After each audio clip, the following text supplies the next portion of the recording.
Thanks, Tim. All right.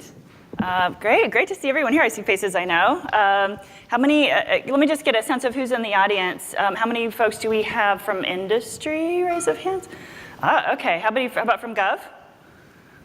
Okay, good. And how many of you mostly work with DoD? DoD, civilian side? Okay, all right, good.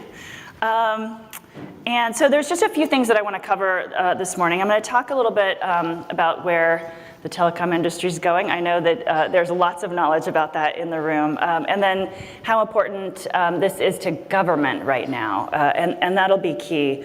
I'm also going to talk a little bit about the EIS contract and some of the things that you can achieve using that vehicle. So I think we all understand how critical telecom is to enabling our communication infrastructure and improving government's delivery of services and delivering value to the taxpayer. There's really some amazing things that we can do with our network backbones today, and I try to really help people understand this and help agencies understand this when I'm out talking to them.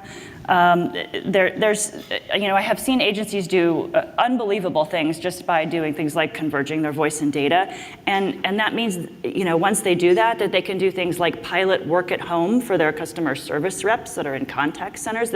And that's really something that most agencies have never thought about before. So it opens up huge opportunity for business improvement. And right now, I know many of you in this room know this, that we have huge support from OMB and the administration to create an infrastructure that works for the kind of business that we want to conduct today.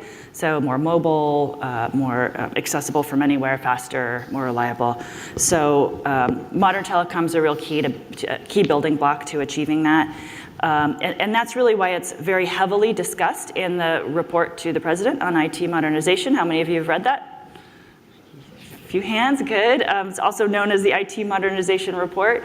And telecom figures actually very heavily in that report, as well as in the president's management agenda and the cross-agency priority goals that go along with that agenda. So it's really clear to us at GSA that there is no time like the present to take advantage of the push for network modernization and to get everyone's telecom infrastructure up to modern standards. So this isn't new, that telecom is sort of this backbone of performance and business productivity, but what is new is how central it is now to transforming productivity, efficiency, and the way we conduct our business.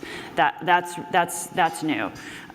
We're really seeing this tectonic shift, right, in IT today from, I want to have and hold my boxes, and I want to be able to touch them and manage them, and I don't want to let go of my data centers, to this huge move to the cloud.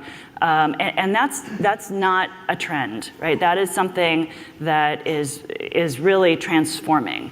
And so we'll see more of that, and we'll see much more managed service, managed software as a service as we go forward.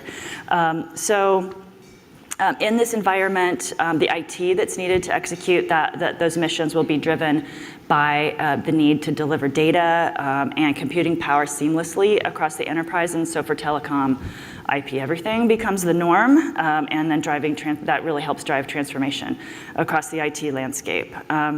So with that front of mind, let's talk a little bit about the EIS contract and how that can help agencies get to where they need to be.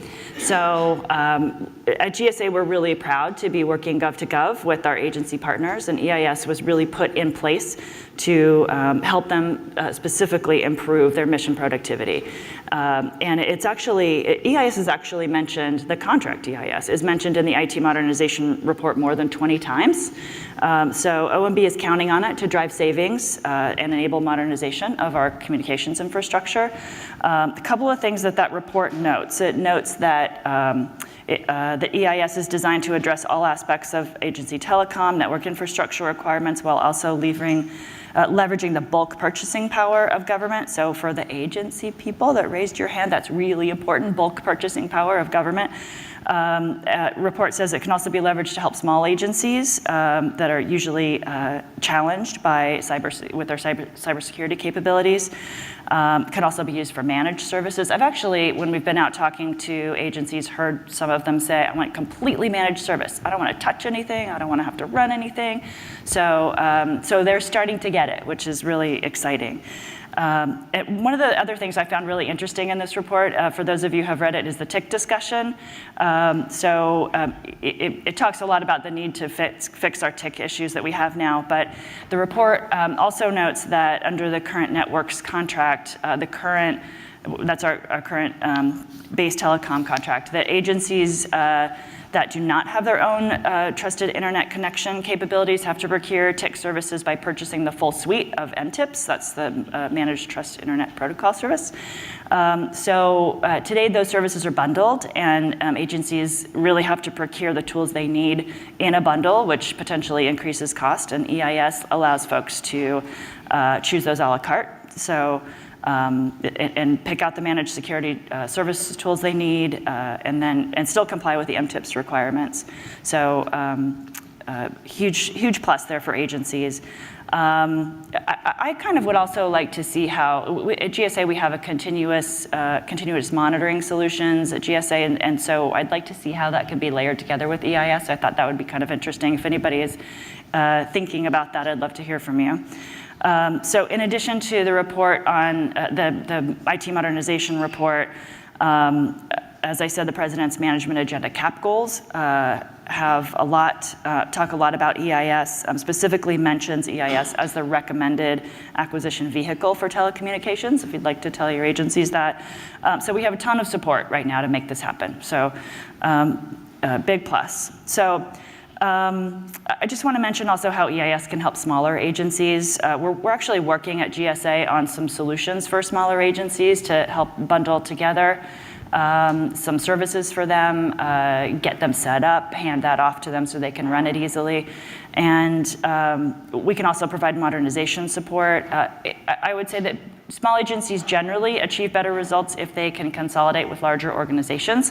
So if you're working with smaller agencies and they have a headquarters or a larger department or another bureau that they can partner with, that's going to be helpful for them.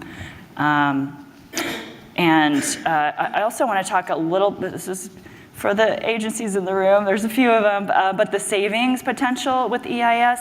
And as you're working with clients, this is a huge selling point, right? The savings potential. I've actually, when we've been out talking to folks the last couple of weeks, heard people actually starting to calculate their savings with EIS, and they're looking at, up to, even for large agencies, up to 15%. When we put the contract in place, and we were estimating prices averaging about 21% lower than networks, and we actually we started with the pricing from networks, and then we started negotiations from there. So the consolidated buying power is pretty huge under EIS, and that's real money that agencies can put back into application modernization, into their cloud migration, right? So it's a huge selling point when you're out speaking with agencies.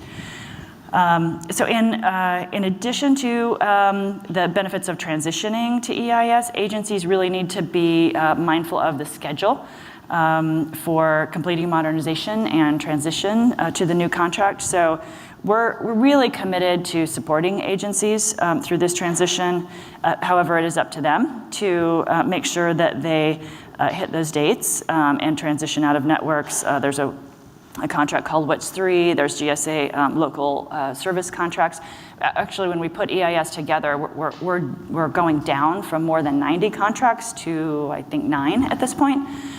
So it's going to be much simpler, much easier to manage, and but in terms of the schedule, and networks ends in March 2020. The local service agreements end May 2020. So the next critical milestone for agencies is to release their fair opportunity solicitations. So we're out working with agencies on that. We are lagging a little bit behind, I would say. On average, there's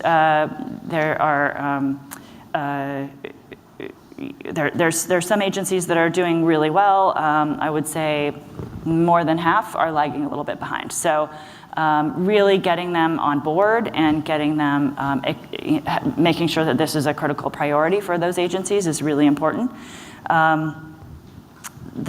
We also realized that we're adding a challenge with our decision to not offer full service. That means that over the years, GSA has been doing things like line changes and moves and adds and deletes, and we've been actually working all those individual service orders for agencies, and we are not going to be doing that anymore. It's part of the price, part of the savings that they're going to be able to realize is that we decreased our fees because we won't be doing that anymore. We are going to be providing them a tool. It's called Connexus that will allow them to do that themselves. It'll make it super easy for them to move forward with that and pick up that work. So we do understand that this is a tight schedule. If anyone has been out talking to agencies, they may have heard that it's a crazy tight schedule. And we've been spending some time with them over the last few weeks and listening to their concerns. And what we heard was that a lot of agencies really want to modernize. A lot of conversation about that. Like I said, we heard from a couple, oh, now I want completely managed service all the way down to the desktop. So a lot of energy around that. So if you have agencies that are telling you that they really want to modernize, but they don't feel like they quite have enough time, we're interested in hearing from them. So what is clear, though, is that to complete that transition timely and to achieve the advantages that EIS brings, it requires really continued executive focus. So they've got to have their CIOs, their CXO, their whole C-suite, right? The CFOs, everybody lined up, understanding what this means and how they can make it a real priority. Let me tell you a little bit about the support that GSA can provide while they're doing that. So we are prepared to offer really extensive support to help them make those changes. We are offering significantly more support than the last telecom transition. So when we transitioned from FTS 2001 to networks, it was a little bumpy, and that was one of our lessons learned, is that people needed a little bit more support there. So one of the things that we have done is taken a telecommunications inventory at all these agencies. We did an inventory validation earlier this calendar year, identified more than 8 million inventory items.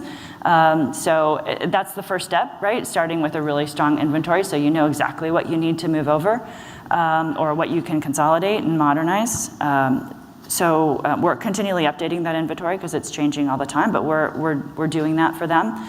We're also offering transition order assistance. It's a contractor that we have hired. We're sending them out to agencies.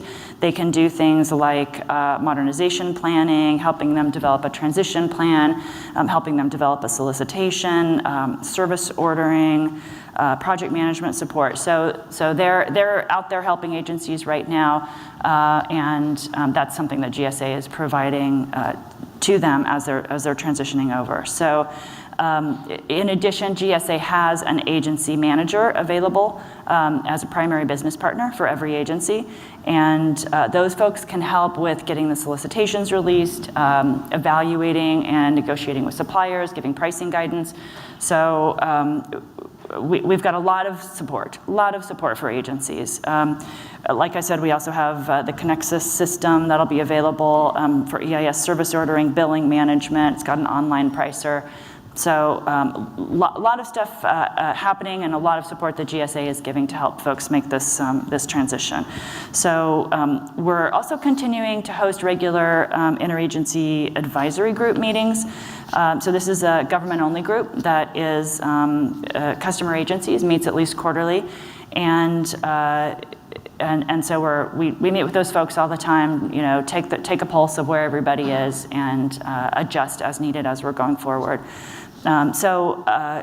Key messages: make sure agencies are treating transition as a high priority. It's got to be a critical project for them. It's got to be on their critical path. Modernize where possible. We're really pushing that message, and then budget for transition and modernization. So make sure the CFO is involved and understands, and then ask for GSA's help as they need it. So a couple of best practices I want to hit as well while I have some time. And the first one is that we're really trying to get agencies to consider using a performance work statement or a statement of objectives as opposed to a statement of work.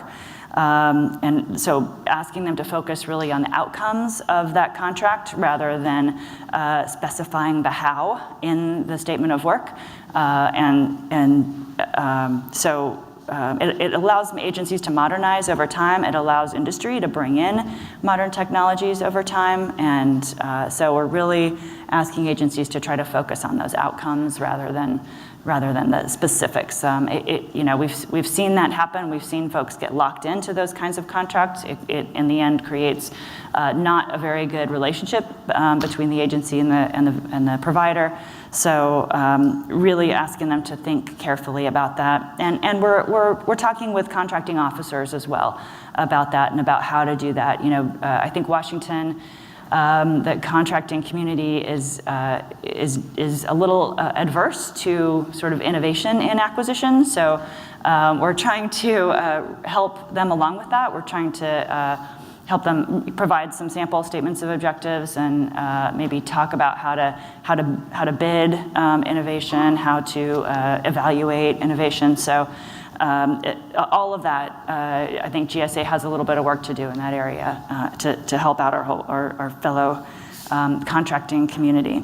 So what we want to do is we also want to ensure that the CISOs understand that the security requirements that they need are baked into that EIS contract. So that was really, the contract was developed with the DHS requirements, the security requirements in mind. So all of that's baked in.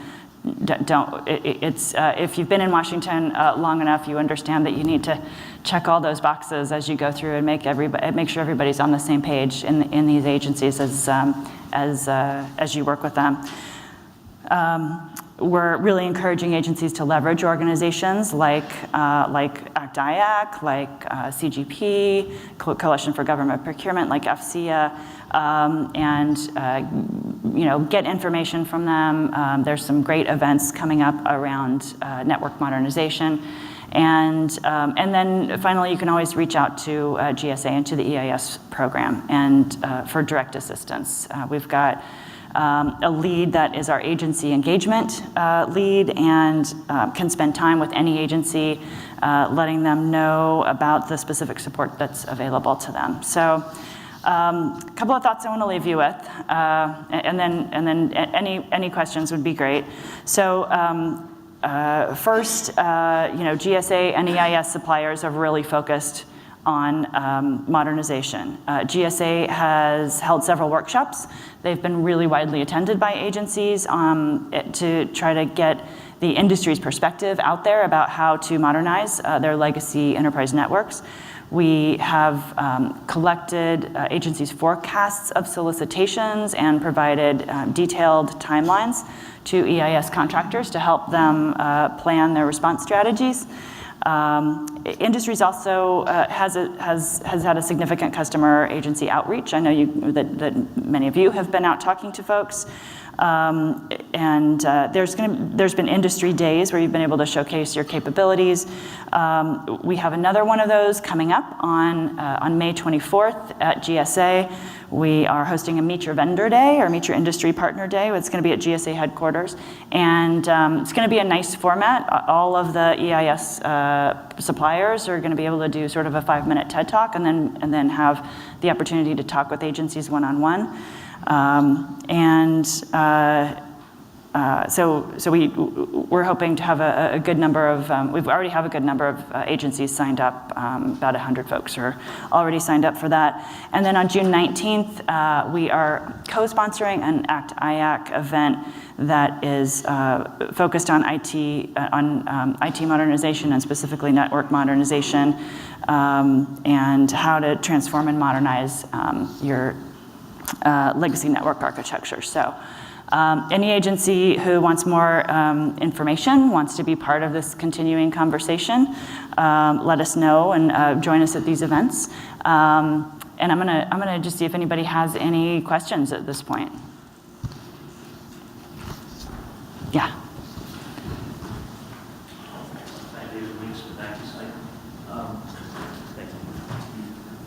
As you consider the task orders coming out for the different agencies, are you thinking about resiliency in terms of the presidential directive on space weather or perhaps contested environments internationally as part of your solicitation? Say again, presidential directives? On space weather? And how it affects communication systems? Yeah. I have not talked to any agency specifically about that. Where I'm not saying that the folks aren't out there thinking about it, but the folks I have talked to are really focused on. There are some that have requested satellite, software-defined networks, converged voice and data. So those are the conversations mostly that we've been having. Anything else? Good morning. Thank you for your time and coming down here on Monday. Appreciate it. Yeah. My name is William Gafford. I'm from C&G Cyber Solutions. And back to the continuous monitoring part. Are all the agencies that you're discussing or talking about, do they have to meet FedRAMP compliance for the tools that you want? That's the first question. And if not, or if so, an infrastructure management tool that they would they benefit from having one that would toggle between high and moderate with cyber built into the platform? That's a good question. So FedRAMP's an interesting question. FedRAMP is not required ever for anyone. It's not a mandate. A lot of agencies want to see that FedRAMP certification. So it's really up to the agency, and most of the cloud solutions out there, I think, are trying to get FedRAMP certifications or have FedRAMP certifications. We've seen some interesting things, though, come in.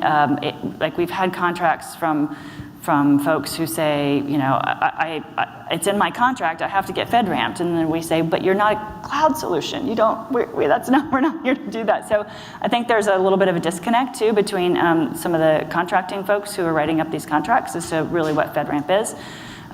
So one of the things that we're out talking to DoD about, and their whole modernization is super interesting and coming from all different areas. If anybody follows DoD, but we're trying to help guide them into a direction of maybe splitting between the high and the moderate and focusing on that moderate and what you can do there, right? And then creating some very specialized high solutions, high security solutions. So I think there's ways to do that and without toggling between, right? I think there are ways to actually create more than one solution or be able to identify what needs to be where and split them up that way. So anything else? I'm going to wait for the panel. One in the back. Crystal, for coming in. Appreciate the time. Quick question in regards to the forecast of the solicitations. Would GSA consider making that list public or publicly available, for example, for the OEM partners with the EIS primes? They don't necessarily have visibility to that full list, and in order to prepare in a better way, would you consider putting that list in a publicly available portal? You're looking for who or for status? For the list of the forecasted solicitations for the various agencies. Just two, okay. That's a really good question. I'm going to take that back, actually, and I will let you know by the 24th when we have our event. I'm not going to commit to that today, but we'll find out. We'll find out for you. All right. Anything else? Okay. Thanks.